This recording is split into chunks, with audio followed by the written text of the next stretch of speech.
agar bisa diterima tetapi tetap memiliki identitas? Ini pertanyaan dari saya. Wassalamualaikum warahmatullahi wabarakatuh. Waalaikumsalam warahmatullahi wabarakatuh. Terima kasih kepada saudari Putri Kauri ya. Selanjutnya kami persilakan kepada para narasumber untuk menjawab pertanyaan-pertanyaan yang sudah diberikan. Kami persilakan. Terima kasih Pak Bobi. Saya mencoba untuk menjawab pertanyaan dari Mbak RC Munifah ya. Pertanyaan dan juga dari Pak Muksin, Visipol semester 5. Apa sebetulnya maksud dibuatnya buku dengan judul Kiprah Diplomat Indonesia di Mancanegara? Sebenarnya kalau kita lihat ya, apa yang disampaikan oleh Pak Alexander dan juga Pak Munandar tadi, Pak Aris Munandar itu pengetahuan yang kami dapat ditambah dengan mungkin sedikit skill yang kita juga sampaikan, kita pernah terima, dan pengalaman yang kita share, kita bagikan kepada para pelaku kehidupan bernegara juga. Jadi tidak melulu diplomat, tapi juga kepada siapapun juga yang mungkin ada gunanya. Oleh karena itu kami minta feedback juga, gimana kalau begini, gimana kalau begitu. Karena banyak pengalaman-pengalaman kita ini kelihatannya akan lucu kalau tidak kita bagikan. Karena pengalaman ini yang jelek itu jangan sampai diulang oleh penerus kita. Kalau yang baik, cerita yang baik tentu sebaiknya dipertahankan. Oh, untuk negara ini cocok nih kalau kita berperilaku seperti ini. Karena orangnya begini, orangnya. Ini contoh nih ya.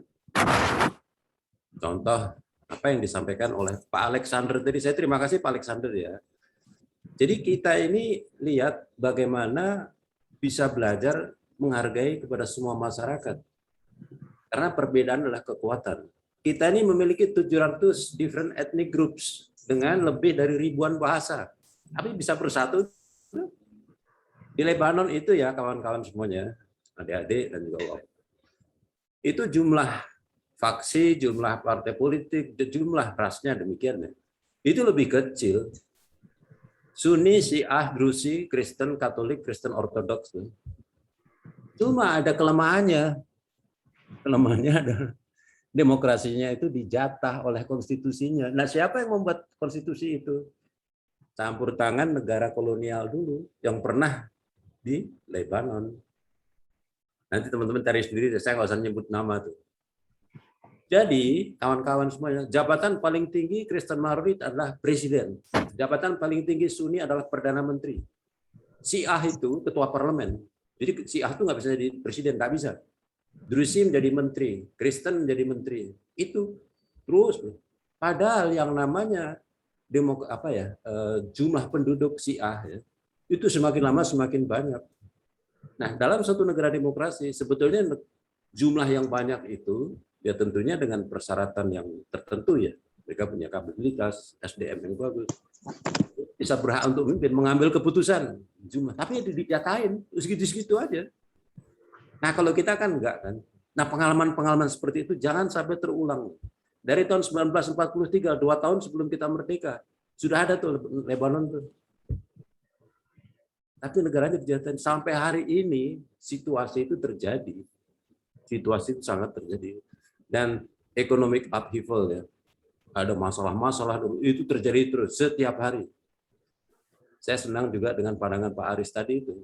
Cerita mengenai buku itu harus perjalanan kita. Jadi apa pahit getirnya? Kalau saya boleh ceritakan sebetulnya banyak juga. Tapi itu bagian dari tugas kami. Perubahan politik dari suatu negara, masalah lintas. Mungkin yang paling simpel aja, tapi ini bukan halangan deh. Pas kita pulang ke Indonesia itu, arus perjalanannya itu kan juga nggak gampang kan, karena ada COVID segala macam. Tapi ini bukan suatu hal yang bagi kami itu menjadi isu besar, bukan itu. Bagi kami bagaimana yang kita lakukan itu bisa menjadi bahan untuk ke depan. Betul sekali Pak, everything is for NKRI, itu bukti nyata. Jadi memang kita harus tunjukkan dalam hal ini itu. Nah, yang saya mau jawab juga dari Mas Muksin ya, Visipol ini, apakah tantangan dalam rangka representing? Bagaimana? Saya kasih salah satu contoh, bukan hambatan ya, tapi ini pengalaman yang betul-betul. Kami itu ditodong oleh milisi Sunni pada waktu dari Suriah menuju ke Lebanon. Terus kami berikan laporan kepada pimpinan di Jakarta, begini. Nah, pada waktu kami ditodong dan segala macam, ya, sopir saya, kebetulan kok sopir saya itu orang Syiah. Ini dicari-cari mereka, milisi itu. Begitu saya sebutkan bahwa saya orang Indonesia, saya adalah dari negara Islam terbesar, yang jumlah penduduknya terbesar. Sore hari itu saya ingat jam 6 kurang seperempat. Pas itu ada azan. Terus bagaimana kita menyelamatkan diri dalam seperti itu? Saya ajak sembahyang aja tuh. Yuk kita sembahyang. Mereka minta saya menjadi imam, padahal saya juga nggak keruan. Saya hanya bisa baca ayat. Tapi dalam situasi seperti ini, Indonesia itu dikenal tidak hanya sebagai sebagai negara, sebagai representatif, tapi orang-orangnya juga. Bahkan kita tidak pernah di Lebanon, dimanapun juga, itu selalu menganak-emaskan satu sekte yang lain, nggak pernah. Jadi kita hormati seperti itu. Walaupun mekanisme konstitusionalisme di situ itu sendiri juga sebetulnya ya harus ditinjau lagi. Yang seperti warisan dari kolonial tadi, Lebanon itu. Terima kasih, Pak Bobi. Menarik sekali.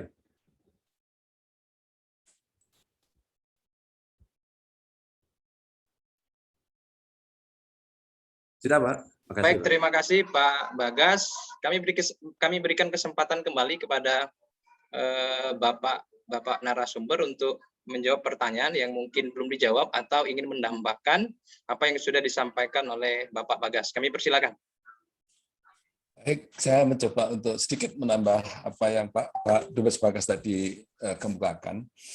Kelihatannya penanya tadi, RC Monica, ingin menelisik satu kata dalam buku tersebut, yaitu kata kiprah. Kiprah itu saya nggak tahu persisnya, tapi saya kira itu mengarah kepada kinerja. Jadi kami berupaya untuk menyajikan kerja yang telah kami lakukan. Ya, intinya seperti itu, sehingga buku ini dibuat dalam judul Besar Diplomasi dan mengkonsentrasikan pada kiprah diplomat Indonesia di mancanegara. Pak Aris dan Pak Alex tadi sudah menerangkan banyak mengenai sorotan ke buku ini, antara lain saya lupa istilahnya Pak Aris tadi, tapi intinya itu buku tentang pengalaman para diplomat yang sudah pernah berkiprah di dunia diplomasi.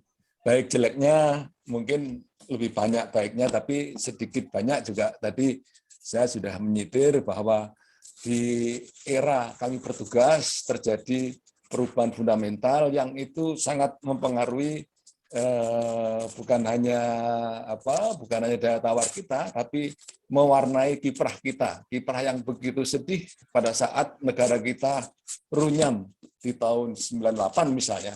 Televisi menayangkan gambar-gambar horor yang terjadi di Indonesia, jadi muka kita ini rasanya jadi nggak karu-karuan. Itu benar-benar kita rasakan. Saya kira teman-teman lain yang sedang bertugas di luar negeri saat itu juga mengalami hal yang serupa. Dan karena itu di sisi lain dalam kiprah tersebut ternyata juga membuahkan hal-hal yang menyenangkan atau membanggakan kita. Tadi mungkin agak terlalu bagus kalau Pak Aris misalnya mengistilahkan kita sebagai pejuang negara. Kami tidak terlalu memikirkan hal tersebut, tapi mau tidak mau dari awal memang kita dididik untuk mewakili negara, sehingga kita sangat berhati-hati dalam bertindak. Pengalaman macam-macam, saya boleh menyitir satu saja. Mirip-mirip apa yang diceritakan oleh Pak Bagas, misalnya pada saat berbuka puasa di negara Prancis, itu sering kami diundang di masjid-masjid secara bergantian. Itu kalau dipikir apalah artinya berbuka puasa saja cuman begitu, tapi ternyata itu menandakan kepercayaan suatu negara, dalam hal ini Perancis, yang masih bingung mencari pola yang pas untuk merukunkan warganya yang sebagian adalah orang Muslim, sekitar hampir 10%, 6-8%, dan cukup terbesar di Eropa bahkan, ingin meniru, katakan kita menjadi role model untuk merukunkan antara Islam yang moderat dengan agama-agama lain. Di situ menariknya, pada saat berbuka ternyata di samping kami adalah duta besar Israel. Nah, ini juga sebetulnya sensitif. Kalau ada orang memfoto saya pada waktu itu dikirim ke menteri, mungkin menteri akan segera memanggil, udah lu pulang aja, bersandingan dengan duta besar Israel. Saya berani cerita begini karena sudah pensiun, sudah selesai.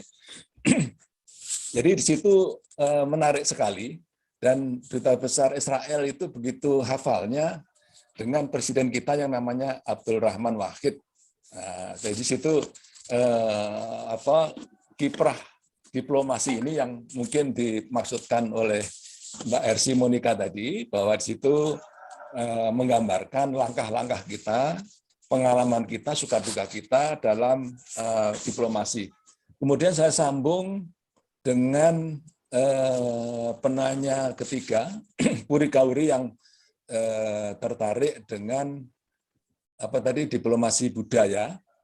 Ini saya kira saat ini justru diplomasi budaya itulah yang menjadi salah satu garda terdepan dalam diplomasi. Bukan lagi hard power, misalnya kami punya senjata kuat, kami punya penduduk terbesar, tapi bukan itu. Tapi pendekatan soft power yang salah satunya adalah budaya.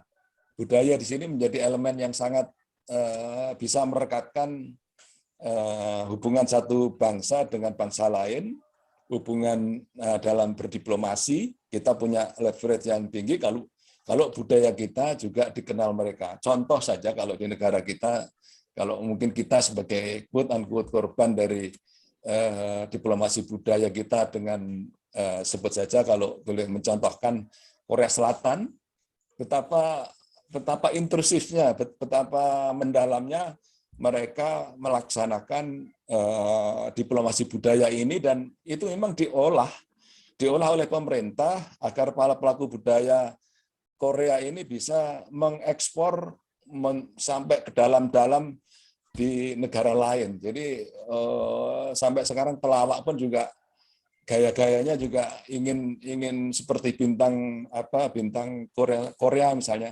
Itu tidak salah. Kalau kita bisa melakukan hal yang sama di negara lain, why not? Dan itu akan menjadi satu alat, instrumen yang membuat diplomasi kita akan berhasil. Satu pengalaman lagi di Paris, pabriknya Badan Budaya PBB, di sana ada UNESCO. Secara bilateral kita memperjuangkan untuk mendirikan Rumah Budaya Indonesia. Betapa